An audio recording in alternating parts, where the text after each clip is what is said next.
Welcome to Eerie Essex. I'm Bethan Briggs-Miller. And I'm Ailsa Clark. Thank you for joining us on our journey into the stranger side of the county. We will be exploring the folklore, urban legends and supernatural encounters that form part of its rich history.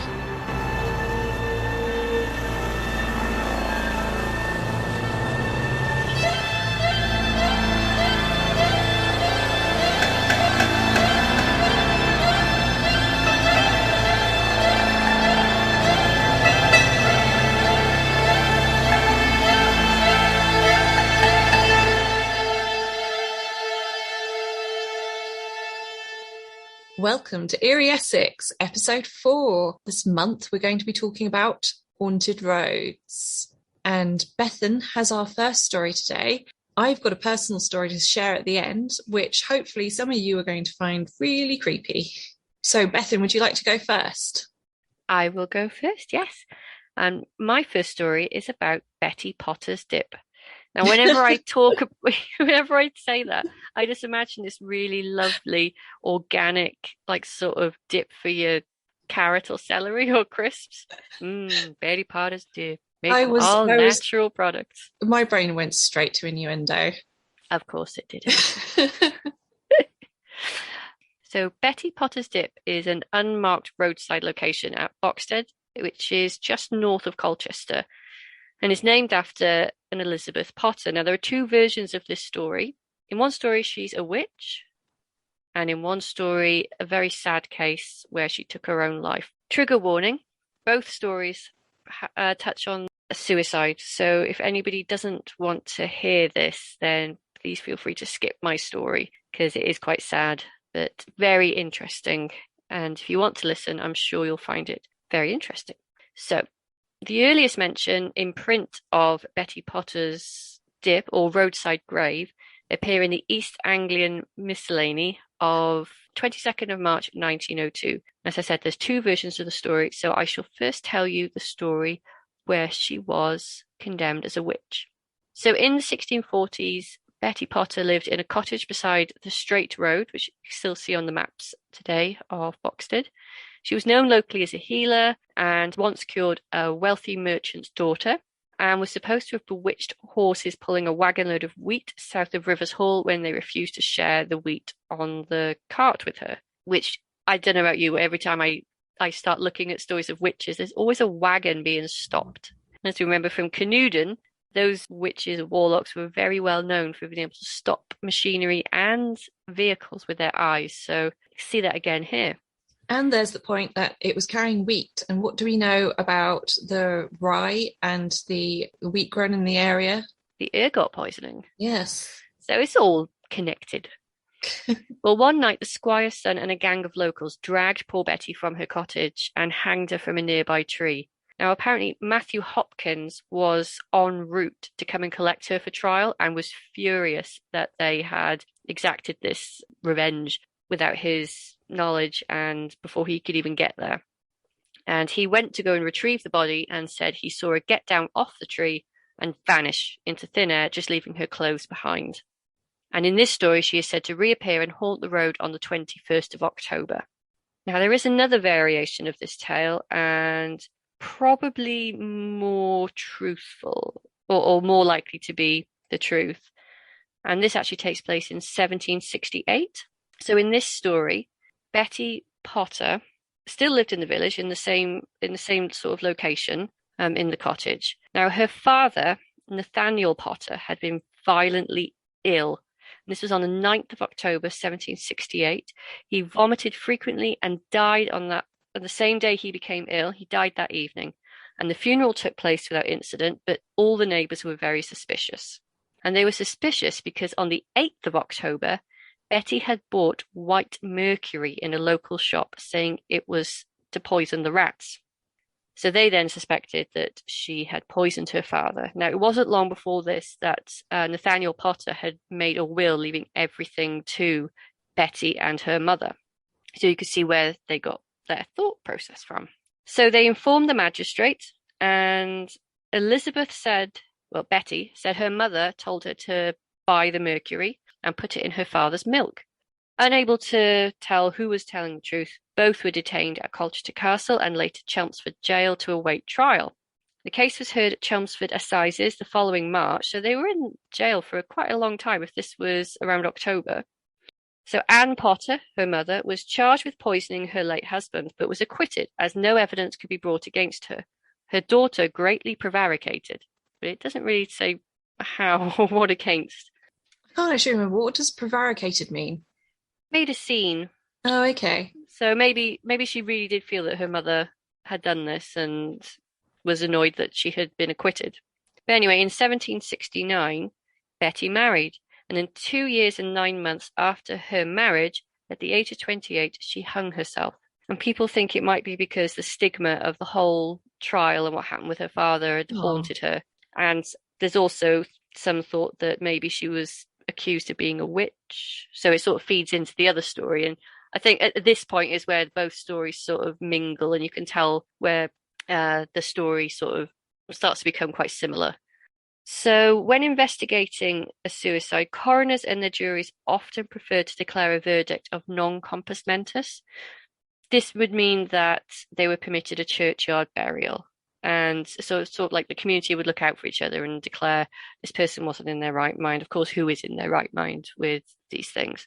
But in this case, it was actually brought as a felo de se verdict, which means that she was in her right mind and acted unlawfully. So this would mean that she couldn't be buried in a churchyard and bound the coroner to order a roadside burial. Now, this particular jury probably didn't know that she had been suspected of murdering her father, and that could have actually been why they decided not to say that she had not been in her right mind.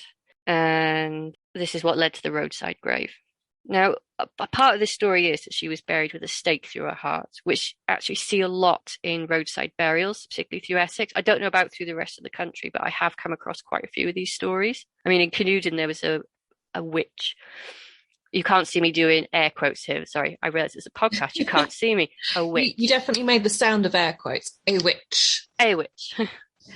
Had been buried in a roadside grave with a stake through her heart. And apparently this was common practice if someone had killed another person before taking their own life. And in 1813, the stake was driven through the heart of a woman in Norfolk who had drowned her baby before poisoning herself. And in Lincolnshire in 1790, 2 stakes were driven through a woman who had killed 4 people before taking her own life. So it's like 1 stake per 2 people that you kill then. Yeah, there seems to be a rhyme and a reason to it. a weird sort of maths going on there. Yes. So, pretty grim maths. So, as Betty's death isn't actually recorded in the parish registers, this would suggest that she was actually buried in a roadside grave, which is very sad. Now, the hauntings around this road often involve car crashes. So this is the main sorts of incidents that occur around Betty Potter's Dip. So they're around the time of 1958 to sort of 1970, Douglas Carter, a writer, had been the landlord of the pub there. And he said, while in his knowledge, there have been 3 fatal deaths, usually only involving one vehicle. The vehicle would normally leave the road and end up in a surrounding field. And one time there was a survivor, and he said he swerved to avoid the woman in the middle of the road. And others have seen a strangely dressed woman, and when approached, she disappears. In 1912, a local postmaster had died when being thrown from his cart. And if you look online, even like now, there's still some people who say they see the figure of a woman in the field beside the road. And I'll put a map actually on the Instagram after this recording goes out so you can see whereabouts Betty Potter's Dip is. Because it's not my parents obvious. Can find out the A road. Yeah, so your mum and dad can know the A road precisely. There's one nice little thing I read that she also takes the shape of a barn owl. And I love any story that involves owls, especially you see them a lot in UFO stories, but when there's ghosts involved, I particularly like that. Yeah, I love the owls. Do love the owls. Let's have a look. So as I was looking at the history of Boxted, I won't go into these now because these actually might warrant talking about in another podcast, but they have a plague doctor ghost with the mask on. Ew. Yeah, I know. It's like my worst nightmare. Oh, a bit like the haunting of Bly Manor. Yeah, exactly like that. And he wanders the path, not able to pass over for the guilt of not being able to cure everyone of the Black Death. But as I say, I might go into that another time. There's a vicar who threw himself off the church tower and he haunts around there, and a chimney sweep who got stuck in a chimney and suffocated to death. I think I'd heard the vicar one because Had I you? used to live around those parts. You And did, didn't you? yeah, I think I've heard that vicar one. Not for a really long time. I can't remember the details, but Yeah. hmm. Well, there you go. So, I mean, there's two variations on the story. I imagine the one where her father was poisoned by whatever, however it happened, is probably the more truthful story, and the whole witch story may have sort of evolved around it because we're in Essex, in Matthew Hopkins country, Can't throw so a stone without hitting a witch. you can't. And please don't throw So stones at witches. no doubt. So I don't know quite which is the truth. But I mean, Betty Potter, I imagine Elizabeth Potter might have actually been quite a common name. It could be two different Elizabeths, both meeting the grisly end. So was the first story set earlier than Yeah. so how much earlier was the first story? Was it The within first story a was person's in the lifetime? 1640 and the later one was 1768. So there's like the same person could still have been if I'm thinking about this right. I mean, they'd be very old, maybe like grandmother and then granddaughter. Could be. I mean, the 1768 Elizabeth died at 28, so it wouldn't be the same Elizabeth. No. But as you People did say, used to recycle names though, didn't they? they did, yeah. So it could be related. I mean, when we go to the Essex Record Office, I'd like to look up Betty the Potter's names. dip. Betty You're Potter's gonna look up dip. Betty Potter's I'm going to look at Betty Potter's dip. But Oh, that's God. my Go on. No, I was going to Yes, say every time you said Betty Potter's dip, I had to mute myself because I started giggling like an idiot. I know. I saw you in the corner of my eye. But that's my main story, which I think is a pretty good story considering it's quite close. I always like it when you find a story that's close to where we live. It makes it feel more real. But I have got a few other mini stories which I'll share with you after your story and before your personal story, like little sort of snippets. But if you want to tell me yours, because I'm very, very excited for yours. I was so excited about this one. Do you mind if I share screen so I can actually see you freaking out in the corner of my eye whilst I'm reading it? Yeah. Just, don't read my script. No, I should look yonder. Okay, let's get Well, down. you've told me not to read it, and now it's all I want to do. So my story takes place on the road to Mersea. For those who aren't from around these parts, Mersea is an island just a little bit beyond Colchester. It's a lovely place. We go there for the beach quite often in the summer, but it has quite a sinister ghost story, or several quite sinister ghost stories, as it turns out. So Mersea itself is quite often cut off from the mainland by the tides, making working, going to school, sort of travelling back and forth quite awkward. On top of that, there is only one road that connects Mersea to the mainland, and that is the Strood Causeway, and it's quite haunted. Travellers along the causeway are traversing the same path that the Romans and Anglo-Saxons before them trod. The construction of the causeway itself has been dated to AD 1684 to 702. For many years, people believed it had been built by the Romans, but excavation of a trench for a water pipeline in 1978 proved that its construction had begun later in the Anglo-Saxon period, which makes sense as the water level would have been lower during the Roman period, so crossing the island wouldn't have actually needed the causeway, as the high tide wouldn't have actually come up too far. More information on that excavation can be found on the Colchester Archaeological Trust website. Though it does seem at least one Roman soldier is still tramping back and forth across the Strood, and usually he's seen around dusk.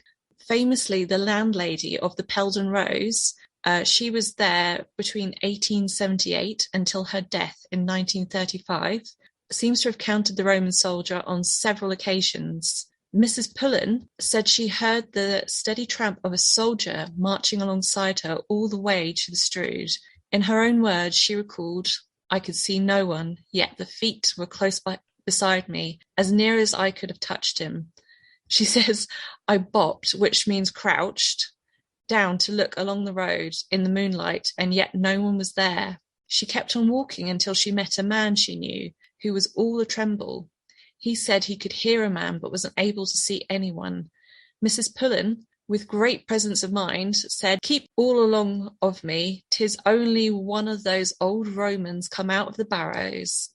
Her own speech is quite hard to read because she speaks in quite a heavy accent by the looks Yes. of it. However, she also claims to have seen the Roman centurion as plain as she saw the person interviewing her, and has other witnesses to back her up. According to Visit Mersea Island, there are even reports of the terrifying sound of soldiers fighting with swords and men marching with heavy carts along the Strood. Even scarier is that these sounds are also reportedly heard when the tide is completely covering the causeway. Just south of the Strood, on the island itself, there is a burial mound thought to be Roman, about 100 to 120 CE, which I probably should have looked up. It was excavated in 1912 and found to contain a lead box with a wooden lid, and the box contained an urn of green glass containing cremated remains. Clearly the burial was of high status, and some have suggested that the ghostly centurion is the guard of the final resting place of this person. Local people drew the obvious conclusion that the cremation was the ghostly centurion, and there was a feeling that he might never appear again after that barrow had been excavated. However, one winter night, two naval officers were driving across the Strood to Mersea and caught in their headlights what seemed to be a human figure wearing a helmet and having vertical and horizontal white lines across it. They screeched to a halt, fearing that they'd hit someone, but they got out of the car and no one was there. When they spoke of this later that night, they were told about the centurion, whom they'd never heard of before, and concluded the white lines they'd seen were the metal plates on his kilt. The phantom has been seen since then. In the 1940s, I found this blog by a man called Rupert Taylor on a site called Exemplar. He wrote about the Strood Causeway for that website, and his family lived on Mersea, and his father told a story of a couple of friends of his. They had been out at night in a rowboat on a stretch of water near the Strood. Suddenly, both saw the centurion. Terrified, they both rowed away at such speed they could have pulled a water skier behind them. I also found a video which was interviewing local people about the Roman ghost, and found several more anecdotal sightings. So a local man, Alfred, was on his way back from Colchester after the pub, of course. Of course. And it was a misty night, and he saw in the headlights, walking towards the mound, the centurion in full armour with a sword, but he didn't have any legs. So Alfred followed him down the road to the mound, and then the centurion had turned around to look at him and disappeared. And then there's another story from Valerie, another Mersea local. So it was about 12 a.m. and her and her husband were coming back from Colchester, and it was a full moon, and it was also high tide on the River Strood. So they were crossing in some quite deep water by the sounds of it, which is actually quite dangerous, and you probably shouldn't attempt that. Please don't do that. So they were driving along, and she knew the story of the Roman centurion and then thought she'd seen him walking along the side of the road. But her husband didn't believe her until they almost pulled up beside him. She said he was a large man with a rounded face, and the water at that point was at level with the pavement. They drove past him and all the way down to the other end of the causeway, and then turned back around to see if they could find him again, but he was gone.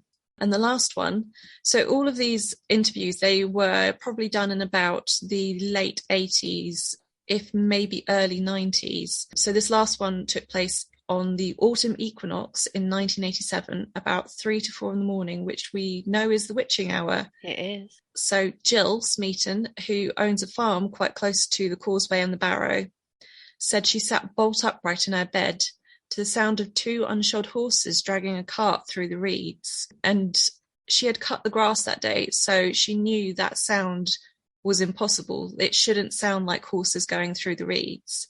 She said the walls of her bungalow shook, and her friend thought that their own horses had got out, and they rushed outside to deal with them. So when they got outside, there was nothing there. So there is another story I have at the end about the Strood, which this one makes me think whether that one is actually related to that story rather than the Roman centurion. Okay. So September 1989 was the last official recorded sighting of the centurion.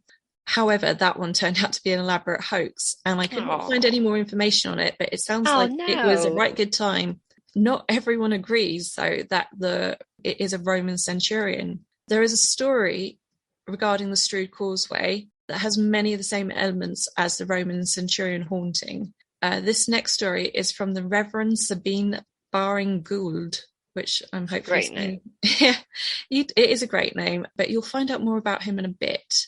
The haunting of the Strood Causeway, he says, goes back to the time of the Danes and the victims of a tragic love triangle buried in Barrow Hill.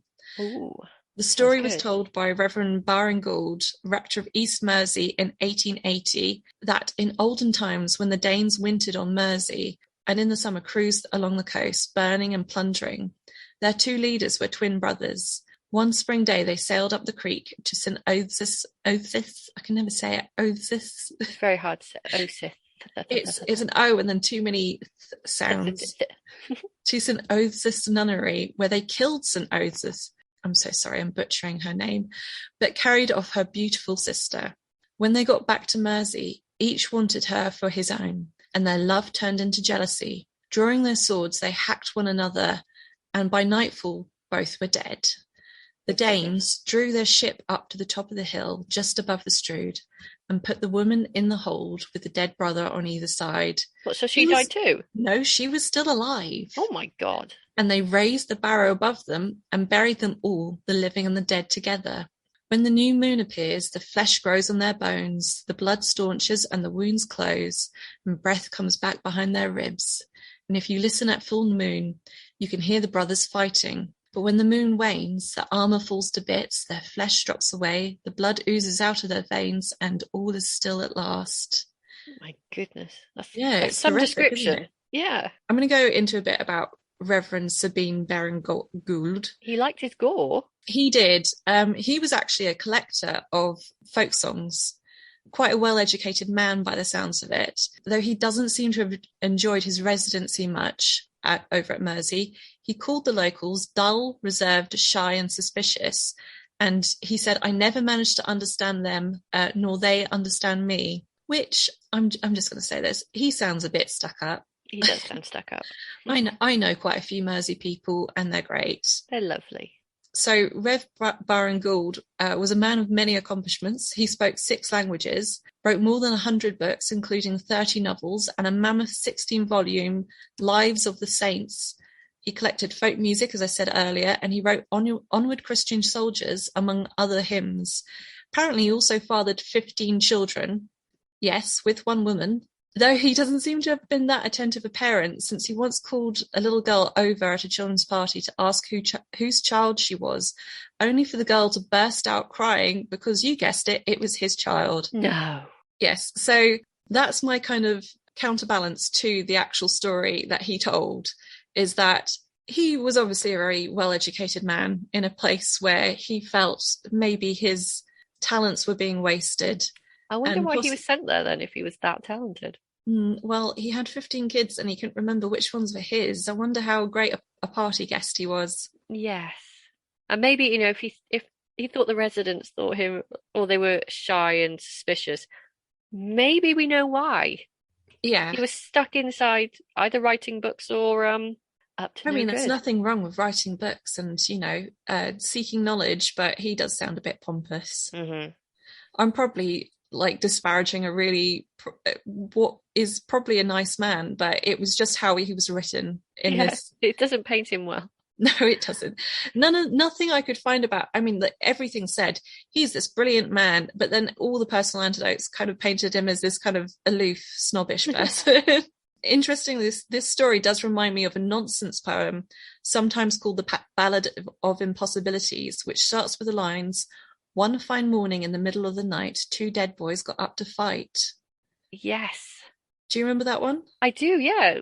Is that connected to this, or is it just a coincidence? Well, this sounds is the thing. like it. I looked up to see where this poem came from, and it is a folkloric verse that was being passed around as early as the 18th century. Baring Gould, collecting folklore songs himself and a well-educated man, he might have heard this poem and drawn inspiration from it. Was my conclusion. So he wrote a story that, yeah, though it is a brilliant story, and I don't know whether I wish it was true, because the poor woman in this, she just gets dumped in a barrow next to these two dead men who killed her sister and kidnapped her, Yeah. and then has nothing to do for the rest of the time. She just sits there whilst these two men keep on fighting over her. Does she come back with the two men? I'm guessing it means all three come back. My What does she do goodness. all night? Yeah. Bored out of her skull, probably. So there is one more figure who haunts the causeway, a formidable man armed to the teeth, slashing at everything as he goes on his way. Some believe he was in fact a smuggler or a wrecker, and he goes out of his way to find trouble. Some frightened witnesses have raced along the causeway, fearing he was just behind them the entire time, only to reach the other side and no one is there. Oh, that is creepy. So smugglers come into this in quite a big way. It's thought that smugglers were the ones who created and spread the ghost stories around the area to keep people away whilst they continued their illegal activities. Makes sense. The many inlets and creeks around the area were used by smugglers, bringing in tobacco, liquor, silts, sugar and nutmeg, and anything else that the government revenue agents might be interested in. The theory is that the smugglers invented the hauntings as a way of scaring people away so they could trade at night. One story in particular talks about a Death Creek, Ooh, where a group of good local smugglers congregated in the old Victory pub.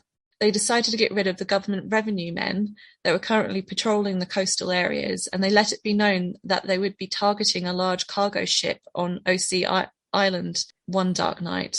However, their focus that night wasn't on the cargo, but those that were protecting it. Sure enough, the following morning, the revenue craft was discovered with 24 dead bodies on board, all of them members of the government customs team, and no one was ever held responsible for their deaths. My goodness. So, yes, smugglers and ghosts. The last story I have here is not a ghost story, but it is very tragic. And I think it may have been the inspiration for a very famous ghost story. Okay. A shocking incident occurred at West Mersea on the afternoon of Good Friday, 19th of April, 1889. Two sisters named Eva Clary and Anne Clary, with a girl named Powell, though they don't give her a first name, were driving across the long causeway called the Strood, which connects Mersea Island and the mainland, when the pony was frightened by the rough sea, and it fell over the edge of the causeway, dragging the trap and its occupants into the water, which is some 10 to 12 feet deep. The two sisters seemed to have fallen under the trap and were drowned almost instantly, but the girl Powell managed to struggle to the bank. The deceased girls were daughters of a man called George Clary, a labourer, and he was in the employment of somebody called Willoughby Bean, which is a great name, who was a farmer and oyster merchant, because Mersey's famous for its oysters. They'd hired the pony off a man called Mr. Fisher, a seed grower, and intended to drive to Wivenhoe to meet their cousin, who actually arrived on the spot shortly after the accident. Mr. Clary was almost frantic with grief at the scene on the Strood, which was thronged by hundreds of people witnessing this extremely distressing event. So I think this terrible accident may have been the inspiration for The Woman in Black. And ironically, wasn't The Woman in Black 2 filmed on Mersea Island and the Strood? I think it was, yeah. Was it Mersey or OC? I can't remember, but it is set around that area. Yeah. So I got the chills. Another causeway worth noting, this is just my little add-on, is the Broomway.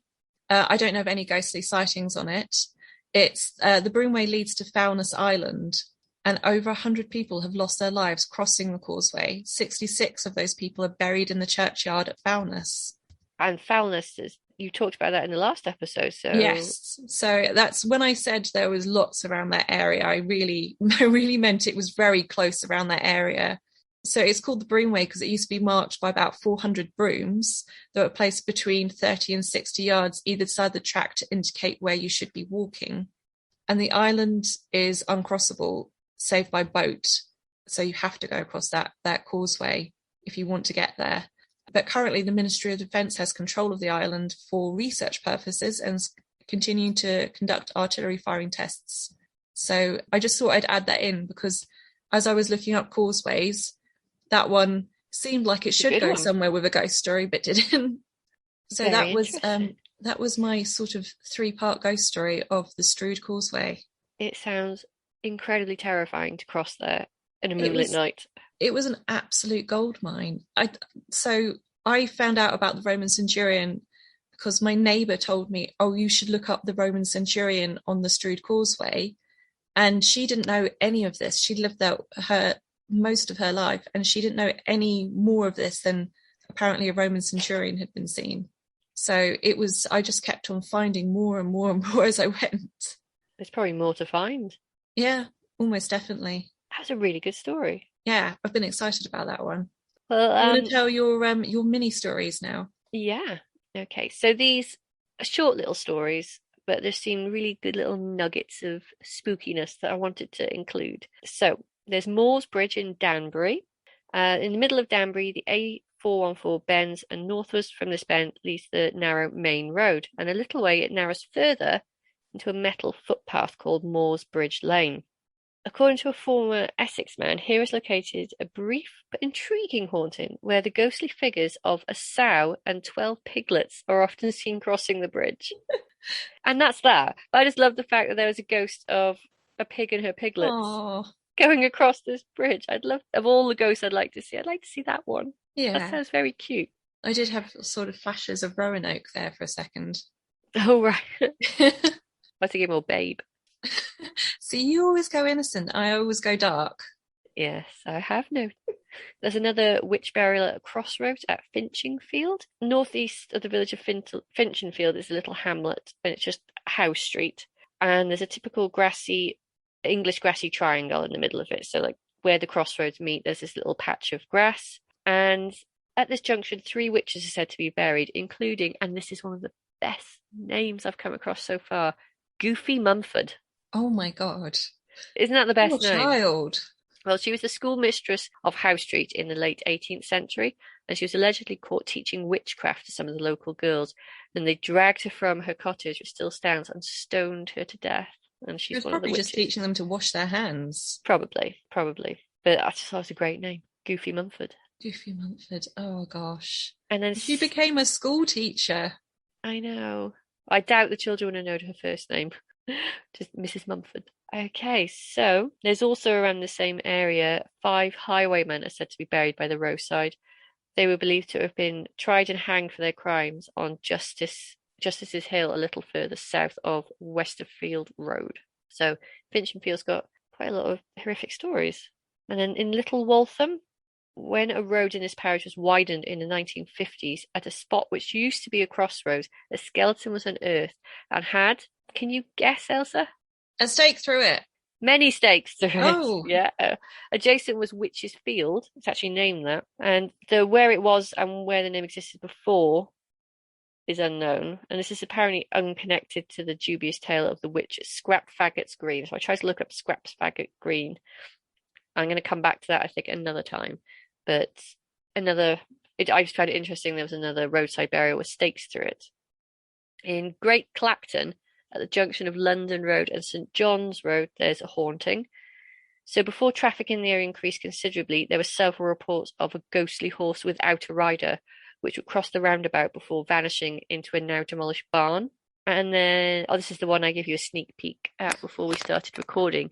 Gravity Hill. So this is known as Hangman's Hill in Epping Forest. It's more of a legend than anything. So the local legend says that cars are pushed uphill by the ghost of a person who hung themselves, or by a phantom hangman who went on a killing spree. Either way, the anti-gravity effect is caused by some environmental optical illusion. But I really want to go and drive up it, Elsa. Can we go drive up it? Where is it? Epping Forest, did you say? Uh-huh. Yeah. Learn to drive. I will learn to drive. You know my feeling about driving somewhere where I don't know where I'm going. This is true. Maybe we can get there another way, because Epping Forest has its own Bigfoot, apparently. Get a car to go up that we can. Oh, I will build up my courage to do things like this, I promise. Or we'll book a taxi, but not tell the taxi driver what to expect, and just say, "Can you stop here? Can you let off the handbrake?" And then just watch their face. Taxi driver. Yeah.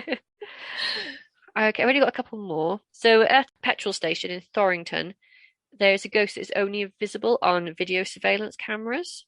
And witnesses in the garage have watched a car and a driver arrive at the garage and then disappear slowly into thin air. And this happens over a period of 20 minutes. They go outside and there's no one there, but on the monitors they can see a car. Oh, how And this weird. is on different cameras and on different tapes.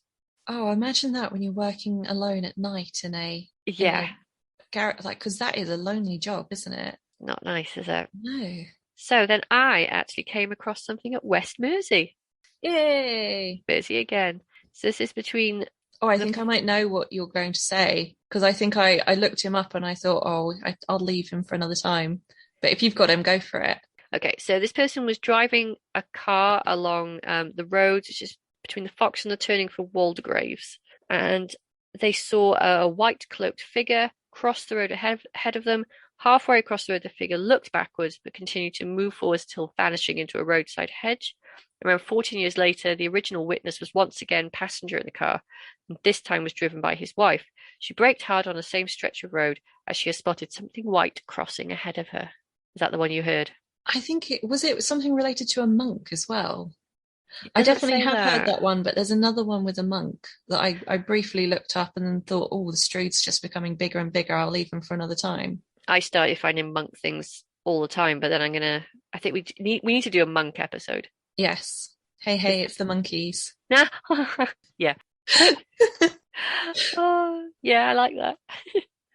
This is how we come up with names, by the way. We try and find the worst pun imaginable. Yeah, we're currently arguing over this episode one, so whatever this episode's called, you know more than us at this point. But those are my mini tales. So can you tell us your tale? Because I really want to hear it. Okay, I've been teasing you with this one long enough. Hmm. Oh, hang on, let me go back to share screen so I can actually, because I want to see your face get I want really you to freaked out. spill the beans, Hang on, where's the share screen? especially you being a skeptic. Yeah, do you know, this isn't the only story I have like this, and I am still a skeptic because I feel like I can explain most of these things. So, when I was a bit younger, I think this took place between when I was maybe sort of 15 to 17. I used to suffer from some really, really bad insomnia, which was anxiety induced. But I'd stay up for maybe 2, 3 days before I'd finally sleep. This is when I lived with my parents on the Essex-Suffolk border. And I didn't like getting up and disturbing them, so I'd stay in my room, usually draw or paint. And when it was too hot, I'd sit on the windowsill and put my head against the glass. And I'd used to watch the road outside for cats and other wildlife because it is a very, very dead, quiet road. And I have a horrible phobia of moths. So when it's very hot, I can't open the window because I am scared to death of them. I don't want them coming in. And we live near a lot of fields and we get those giant, hairy, dusty ones. So what I do is I sit on the windowsill with the window open just a tiny little crack. Yeah, in university, I fell asleep once with my mouth open and a moth flew in, and I No, woke up with one of those dusty no, moths in no, my mouth, and no, no, I no, no, no. spat it out, and the dust went Oh, everywhere, and I've been no. terrified since. Yeah, Oh God, no, I can't even think about that. That's so awful. I'll message you about it That, in the that middle of the makes me night feel to worse than remind the you. story I'm about to tell. So this was probably on my third night of no sleep and it was hot. So I was on the windowsill and I wasn't really looking at anything, but I became aware of movement out the corner of my eye. I was looking across the road outside where there are very few cars parked because we all have driveways. But one car parked on the road was a vintage car owned by one of my neighbour's older children. It was a really lovely car. I really liked this car. It was lovely, shiny black. I'm not going to describe what exactly it was, though, because I think it might be quite recognisable to the people who listen to this podcast. So I became aware of somebody standing beside the car, and this was anywhere between 2 and 4 o'clock in the morning. All right. And as I kind of sort of started to turn my vision that way, the person became more and more solid. And I saw they were wearing a high-vis jacket and a hat. And I realised they were holding a very large sign. So as I grew accustomed to what I was seeing, because there's no streetlights, the only way you can see outside is people have their porch lights on all night. So I eventually realised this was a lollipop sign, the sort that people carry to help children cross roads. And I was staring and staring, and I was so tired. It took my brain a while to catch up with the fact that this was not normal in a quiet cul-de-sac miles away from a school at sort of 2 to 4 o'clock in the morning. They were facing away from me, looking straight at that lovely vintage car. And as I continued staring, something even stranger happened. The person's arms started lengthening. The lollipop sign remained upright, but the arms sort of pulled on the floor, all around them, curling around and dropping off the lip of the pavement. Oh Like my God. I remember that in such detail that it kind of dropped off the lip and started curling around still. Finally, I realized I was likely hallucinating, and I tried looking away and looking back, but it was still there. Finally, I freaked myself out sufficiently enough that I jumped off the windowsill back into my bed, pulled the covers over, and stayed under them until it was light outside, even though it was sweltering. And that was the end of that story. That's horrific. Yes, well, Can I you think remember that, it very clearly? yeah, really clearly. Can you There's a draw it? couple parts. Sorry. Do you reckon you could draw it? Oh yeah, definitely. Like it's one of those images that really gets burned into your brain. I am almost certain that this was induced by almost 3 days of no sleep. Like I can see how it's sort of, it could be related to the car, this lovely vintage car. Maybe it had some kind of accident with a lollipop sign carrier in the past, but my brain wants me to know that I was hallucinating. I think that's the way I cope with it. Yeah, I think if that makes you feel safer after seeing something horrific like that, then you go with that. So yeah. Did I creep you out sufficiently? Yes, I'm now going to be looking out the window at cars, but I can't sleep now. As long as they're not vintage cars, you're probably fine. There are hundreds round here. Oh yes, well you do live in the posh end, don't you? Well, the sort of the start of the posh end. Adjacent to the posh end. I'm adjacent to the posh end. Yeah. Oh, that's a fab story. I've really enjoyed the stories tonight. Yeah, I have too. I think this was a really good source of spook for us, the good old roads around Essex. And we get to, again, and I know we say this every episode, we'll probably revisit it because even like up until 10 minutes before we met tonight, I was finding something else about another road somewhere. I've still got a book on order, which I found several really great stories in, but it hasn't turned up yet. So when that book arrives. And we also have a listener story as well about a road. You told me that was brilliant. Yeah. So when I can get round to interviewing this person, when you told me the story, it sounded very much like something out of The Wicker Man. So I'm looking forward to that one. I won't tell you too much about it because I want to see your face. Well, we hope you've enjoyed this episode of Eerie Essex. Do you want to do a shout out to any podcasts? Oh, there's a podcast I was listening to a while back, which I think I've caught up on again now, called Mabel, which is based in folklore. It seems like a haunting at first, and then it becomes definitely in the folk horror genre. And it's really well acted, really well sort of sound engineered as well. I suggest it to anyone who wants to sort of chill their bones with some folk horror this winter. Do love some folk horror. Anything you want to suggest? I've been listening to it for a while now, and I think a lot of people might like it. It's called Modern Fairy Sightings with Joe Hickey Hall, and it's a very lovely, honest look at, well, it does what it says on the tin, modern fairy sightings, but not just like winged Tinkerbells. I mean, Joe starts the podcast by saying, be warned, these aren't just winged Tinkerbells, these are forces of nature. And the stories come from all sorts of places and all sorts of people. What I like is she interviews people around the whole world and people in different professions. I mean, some people don't want to be named because they're in quite high profile jobs. They don't want people to perhaps know, but they're adamant that what they've seen is real. And apparently since lockdown, a lot more people have been coming out and saying they've seen these things during that time. And it's just absolutely fascinating. And she looks at it with such a reverence. So, nobody's made fun of, nobody's laughing at these people. It's a very honest look at people's experiences, and it's just wonderful to listen to. And Joe's got such a lovely voice that, I mean, even if you don't believe, it's just one of those things that are fascinating to hear. I'm definitely going to listen to that. That sounds fantastic. Mm-hmm. Also very closely related to the podcast I mentioned, Mabel. Ah, interesting. Well, should we sign off then? Yes. So, well, thank you for listening to episode 4 on roads. So it's goodbye from Bethan. And it's goodbye from Elsa. Bye. Bye. If you would like to share a story or have any more information on this episode's topics, you can contact us via email at eerieessexpodcast@gmail.com.